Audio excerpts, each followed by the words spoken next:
Chapter 9, in which there's a chance for romance. Here comes the chance. Well, that was painful and awkward. I never had a man confess his feelings for me before. It was a cat. Not even with my ex-boyfriend, Bill. I was the one who initiated the relationship. Was this some sort of joke, some sort of cosmic joke? Am I on a cat-based presidential soap opera right now? Because that's the only explanation that makes any sense. How could I have been so stupid? It should have been obvious that Frisky had feelings for me. It must have been obvious to everybody else. They even made an office poll about it. If only I could turn back time and start over, we could have done things differently because now we're in a mess. Did I love Frisky? Maybe. In fact, that's probably why I told the truth to Miss Cleopatra. Maybe I was jealous, or maybe I cared too much about Frisky and let him ruin his life. Too late for that though. His life is ruined, courtesy of yours truly. But how could I have done things differently? Should I have, made a move on Frisky myself? He said he would have left her for me. Maybe I should have pushed the issue. No, that would have been awful. Me trying to move in on someone else's cat. That's basically the same thing as cheating in a relationship. I couldn't have done that. I would. I don't know what I could have done better. Why is love so hard to understand? Maybe if I went back to Frisky's office and kissed him passionately, it would be the spark to jumpstart the engine of our love. Or maybe he'd throw me out of the office for thinking up such a stupid analogy. Go for it. Go on, just do it. This is the worst, the absolute worst. What did Frisky call it? Oh, flashbacks. The lure of forbidden romance. Secret kisses. So yeah, that was the flashback. No, I stand by what I said earlier. I'm not going to fall into the pit of having some sort of forbidden romance with Frisky. Or it is a human-cat relationship. That's already fairly forbidden. If I'm going to be with him, we're not going to keep it secret. But really, I doubt I'll ever be with him. Not now. Not ever. Lola, you okay? You're looking kind of spaced out. Hi Lola, what's up? You know how Dr. Non-Nom's just won New Clawshire? Yeah. He's out of the running. He ended his campaign after a feud with the leader of the Shark Claw party. That makes him the third candidate to drop out. I can't believe it either. Now we're back in the top 3. It's between Frisky, Cal and DJ Nibbles. It's like some kind of cosmic fate is intervening to make sure we stay in this race. This whole cosmic fate thing keeps coming up. I don't believe in fate or soulmates or any of that stuff. Not anymore. Really? Did something happen between you and Frisky? Oh, yeah, it did. Yeah, he said he has feelings for me. Sheesh, took him long enough. Did you reciprocate? No, it's complicated. He had feelings for me, but he's not sure anymore. Mostly because I ruined his campaign.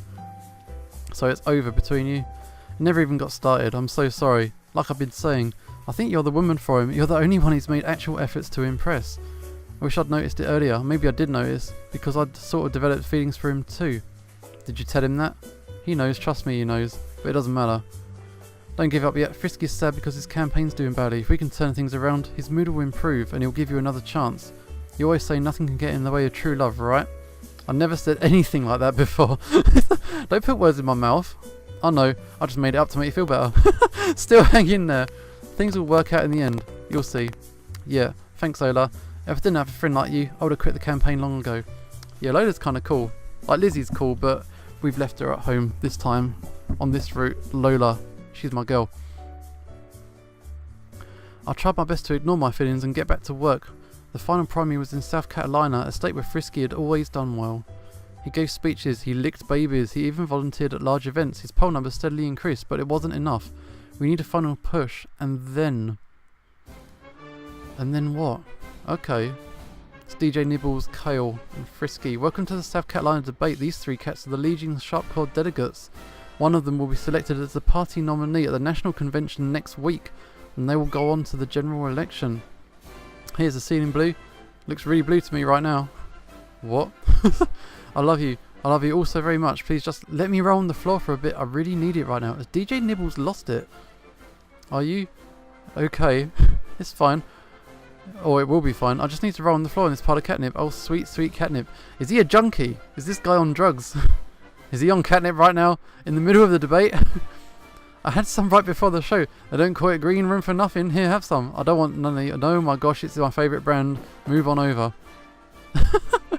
Kale practically tackled DJ Nibbles in order to reach the catnip. The two of them started rolling on the floor, giggling like maniacs. I love you so much, dude. I love you too, dude. Yeah. I'm sorry, everyone. 2 of the 3 candidates appear to have been distracted by catnip. I don't know what we should do. Do you have any questions for me? I can answer them. Or we make these 2 make fools out of themselves. Frisky, are you going to play with the catnip too? No. I've got better self-control than that, really. But the scandal with Miss Cleopatra. That's what I mean. I've learned my lesson from that. I'm no longer going to be irresponsible and do whatever I want because I don't want to hurt people I love. And I think that's the kind of quality people want to see in a president. They want someone who's perfect, but they do want someone who's willing to make mistakes, someone who's willing to admit when they're wrong. I used to be afraid of making mistakes, but not anymore. The only thing that scares me is the thought of people letting me down, and cucumbers. All cats are deathly afraid of cucumbers. You look it up online, it's true. Isn't that a myth? I had cucumbers for lunch. They're right here. No. DJ Nibbles is freaking out. It's the demonic vegetable. Run away. Put those away quick. What's the big deal? DJ Nibbles and Kale attacked the moderator. Viciously swiping with their claws, the moderator had to be rushed to the local veterinary hospital. The debate ended after that. Kale and DJ Nibbles, once their catnip hide worn off, realised what a horrible mistake they'd made. Kale immediately dropped out of the competition, only to be replaced by one of the minor candidates who looked just like him. What? Oh, DJ Nibbles held on for a while, but Frisky came out hard on his youth and inexperience. And on voting day, voting day itself, we won! By a landslide, 82% of the votes were for you. It's great news for the campaign. Oh Lola, I could kiss you right now. Don't. But I won't. Remember what happened the last time? Oh yeah. They got respect amongst each other now. I think we've improved Frisky for the better. Lola, what's that look in your eyes? I don't trust it. I was just thinking, in Meow, Frisky rubbed up against my legs when he heard the election news. Maybe you'd let him rub up against your legs instead, Abigail. What? Yeah, we're gonna... What's that? Is that first base? I don't know what that means. Let's go. You say yes. Okay, just this once. Really? Yeah, you deserve to have some affection after all the bad things that happened to you. Oh, he came closer. Frisky mewed and rubbed himself against my legs. It was adorable. I let out a nervous breath that I had been holding. This was so nice. Why couldn't it be like this all the time? Frisky was being gentle, chaste, not overbearing like he usually was when flirting. Okay, I think that's enough. It's starting to feel too good. It does feel good being with you. Maybe we can get over what happened. But what am I saying? First we have an election to win. Right, I'll prepare a speech announcing your victory in South Carolina.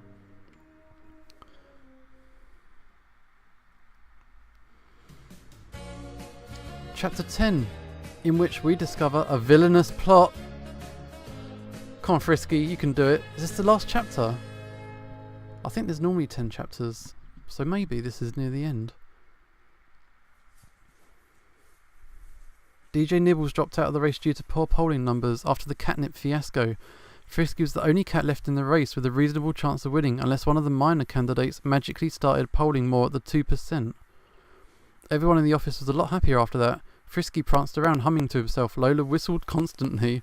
Even the other girls seemed excited, although I couldn't be sure since I rarely see them. Frisky and I were on better terms too. We both pretended that we never had a fight, and we went back to being friends. I know ignoring your problems is a bad way to resolve them, but it was a lot better than fighting all the time. Everything was going our way, so naturally, that's when things went horribly wrong. What's going to happen? I'm not sure what other twists can happen. Is someone there? Who is it?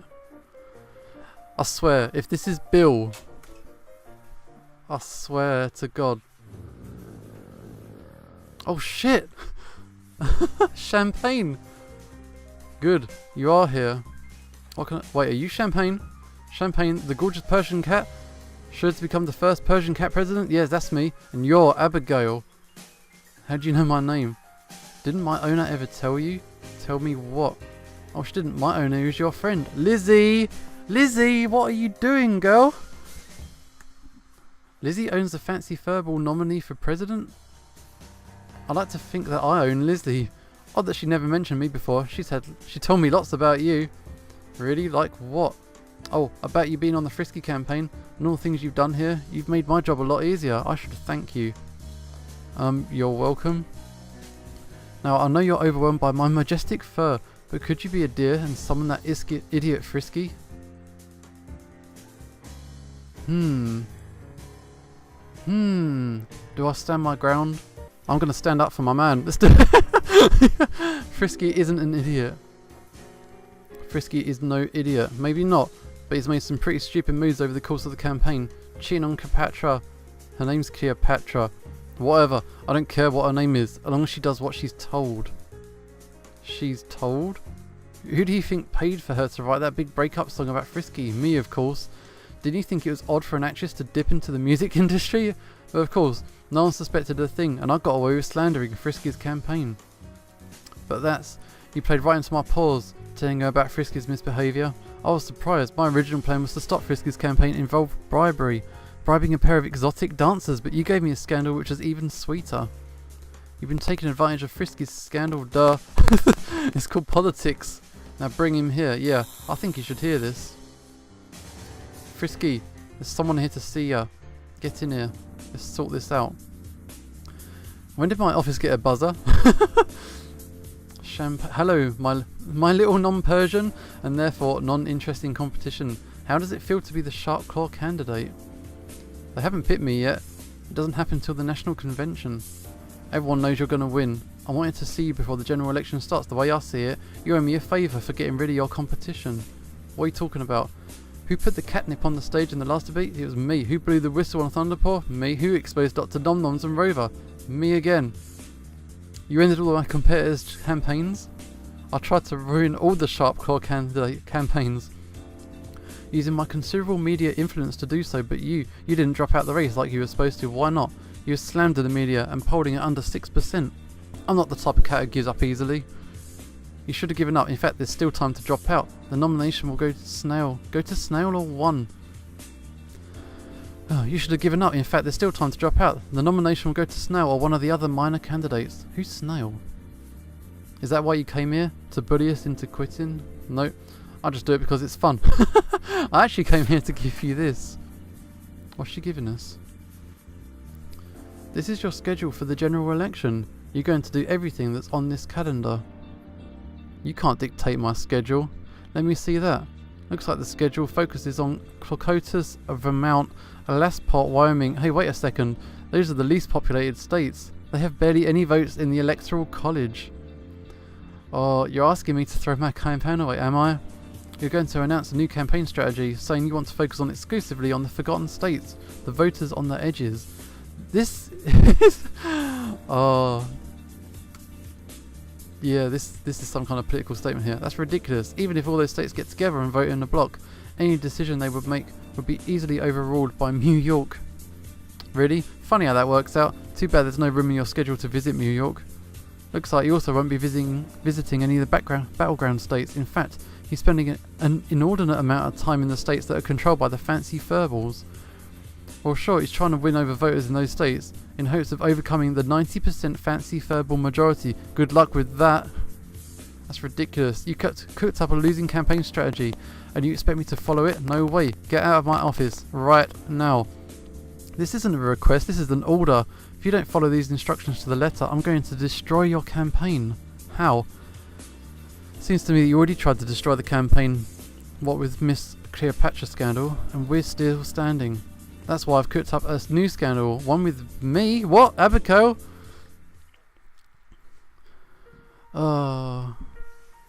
What's she got on me? You leave her out of this. My scheduling manager's got nothing to do with this. What do you think people will say when they learn Frisky got his scheduling manager pregnant? He'd be finished. His campaign would be over in a week. That's not true, I'm not pregnant. I don't even think it's biologically possible for Frisky to get me pregnant. I don't want to be impregnated by a cat, thank you. False accusations won't win this campaign champagne. You're forgetting that my owner is Abigail's best friend. Lizzie will make sure these accusations sound credible. And if not, well, I've already hacked her computer and email system. I can fake it. You hacked her email. Lizzie and I have mostly been communicating through email ever since I started working on the Frisky campaign. Out-of-state phone calls are too expensive. It was really easy to hack Lizzie's computer. She uses her pet's name as her password for everything.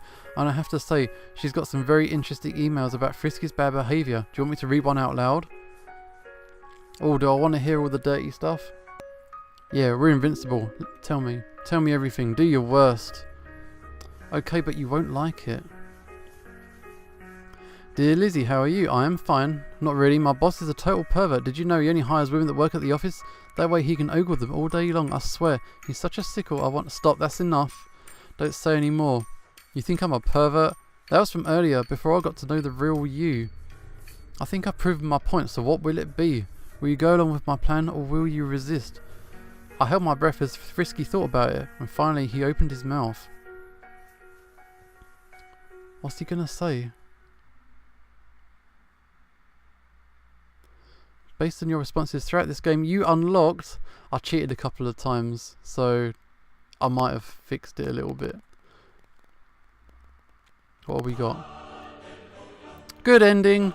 Yeah, I cheated 3 times, I think I cheated. So I'm sorry if anyone's expecting me to be honest, but I cheated. No, I won't go along with your plan. Then I'll destroy your campaign. Is that what you want? You already tried to destroy my campaign, but it didn't work. I'm not afraid of watching you try again. You'll regret this, you fool. No, you'll regret crossing me, you overblown fluffball. Hissing, get out. Champagne hissed and left the office, swearing revenge. That was really brave of you. It was nothing. I couldn't go along with the plan. Also, if people just trying to repeat scandals that have already healed over, people won't be interested. Anyway. Because it meant losing the election. No, because of you, I'm not going to let her hold you hostage, always threatening to hurt you. If that means I have to risk ruining my campaign, then so be it. You did it for me? Yes. You told me that true love isn't a secret, something that should be hidden. It should be out in the open for everyone to see, and I love you, Abigail. But I thought you said you couldn't move past what happened with Miss Cleopatra. I have moved past it. What Champagne did just now, it puts things into perspective. It made me realise I can't dwell on past hurts anymore, not when I can dwell on future loves. I guess what I'm saying is I'm ready. I would like to start a relationship with you if that's okay. But enough with that how I feel, how do you feel about it? I really like you, Frisky, but there's always going to be the question of whether or not I can trust you. I know you've tried to change for me, but a leopard doesn't change its spots. You'll always be the prowling tomcat. I agree. And I'm worried too. I wouldn't be able to control myself, worried that it will hurt you. So, there's only one thing I can do. Don't do it, dude. Don't do it. I'll see the vet and make an appointment to have myself neutered. That is a sign of true love. If he's going to go through with that, it's real love. Yeah. You would do that for me? I would do anything for you, and the truth is, I should have gotten neutered a long time ago. I heard it increases life expectancy in male cats, and I need to live to the end of the 4-year term as president. Frisky, I agree, this is probably the right thing to do, but I won't force you to do it if you don't want to. I want to be with you, and that matters to me more than the presidency. Oh, Frisky. I picked up Frisky and hugged him. I couldn't believe it. Frisky was willing to give up all other women just for my sake, and also his bollocks, and also his presidential candidacy. I love you so much. Thanks for forgiving me about the Cleopatra thing. Doesn't matter. The only thing that matters is that we're together. Frisky was neutered later that week. The Sharpclaw National Convention heartily approved, and they nominated him as their candidate for the general election. Now there's a way to swing public opinion. Publicly get yourself neutered. Crazy. Champagne stood by the office one more time in order to threaten us again. Frisky had thrown her out immediately. After that, she launched a full frontal smear campaign with everything from fake emails to scorned ex-girlfriends to my high school history grades. Frisky responded by showing how Champagne had conspired to have the other Sharpclaw candidates thrown out by the competition. The press had a field day with that bit of news, especially because, unlike most political snipes, it was actually true. The campaign trail got really heated after that, with both candidates attacking each other constantly. The debate was especially bad. Oh, she is a power-hungry maniac. He's a sicko and a pervert. She will lie about anything if she thinks it will keep her campaign. He hates all Persian cats everywhere. He's a bigot. She's a cheat, a liar, and cannot be trusted under any circumstances. I will be the first Persian president. We don't need another tabby cat in the White House. All they do is oppress other cats. Look at him. He's oppressing people right now. I'm not doing anything. You see, we need to rise up and defeat this discrimination. Lizzie, could you do something about your cat? More than happy to. Okay, Champagne, I think that's enough. How would you like to go home and have some fish for dinner? I'm in the middle of a debate. I need to warn the people at the dangers of the thought crime. Wait, we can have tuna. Oh no. Thanks, Lizzie, you saved me after all. As for our relationship, it only became stronger as time went on. Frisky leaned on me heavily to help him through the tough campaign, and I was more than happy to support him. I never had any reason to suspect him of seeing other women or secretly having an affair. After all, I made his schedule. I knew where he was every hour of every day, but even if I didn't make his schedule, I knew he'd never cheat on me. He loved me too much. Also, he's been neutered. You see, this is true love. He's been neutered. What I had with Bill, that was a mistake. You should neuter him as well. But what I have with Frisky is real. I know, because he's willing to sacrifice himself for me, just like how I sacrificed myself for him. Love is a mutual self-giving, not a one-sided affection. How did Abigail sacrifice herself? By forgiving him? I don't know. I also know it was true love. Because it grew, it didn't stay stagnant or reverse. We grew in love and affection for each other every single day. That's not to say there weren't problems or bad days, but we were always able to overcome our problems because we knew our love was more important. Really, there's nothing else for me to say. Well, I'll take that back. There's one thing. When November finally came around, Frisky won the presidency. It was a very close match. He only got about 500,000 more votes than Champagne. Fortunately, all those votes were all in the right places, so he won the Electoral College. He joked that the Electoral College was the only college I could hope to get into. I didn't think it was funny, but who cares? We did it. We won the presidency. Frisky served as President of the United States for 4 glorious years. By the time he left office, the two of us were married, and we were looking forward to a happy future together. Just me and my talking cat president. What more could a girl want? So yeah, we're married to the ex-president of the United States of America. And we got the good ending, and everything worked out fine. And that was, yeah, that's the second story route I've done of Cat President. I love this game so much. If you're tempted, you should go and check it out. You can get it on Steam. It wasn't too expensive, and there's quite a lot of fun to be had with this one. But I hope you enjoyed this. Maybe I'll come back. Maybe I'll do another one of the stories sometime soon. But for now, this is Ushio signing off, and hopefully I will see you next time.